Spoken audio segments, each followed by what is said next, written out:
Supervisor, Mrs. Annabel Oyangzon, our school principal, Mr. Juleriano Y. Kakai Jr.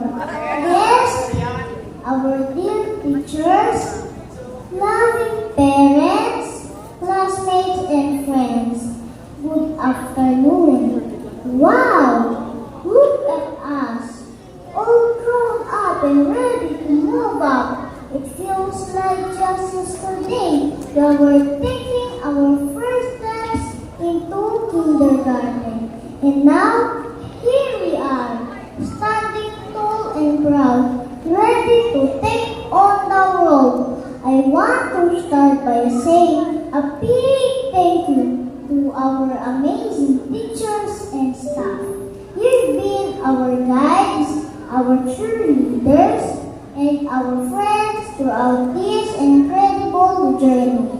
We wouldn't be here today without your support and encouragement. To my fellow classmates, you are all superstars.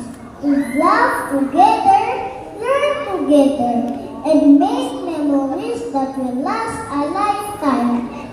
As we get ready to spread our wings and fly, let's never forget the fun times we shared and the lessons we learned.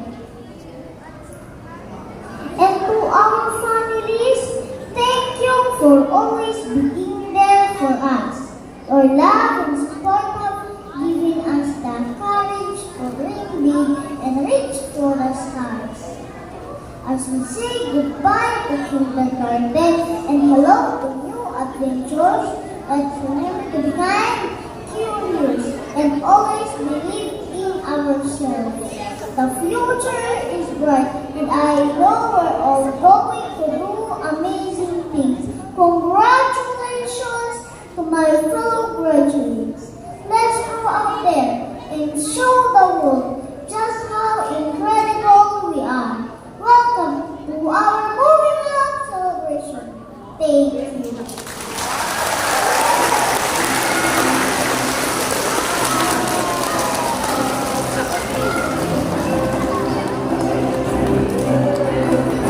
Mr. Joleriano Y. Kakai Jr., School Principal, will now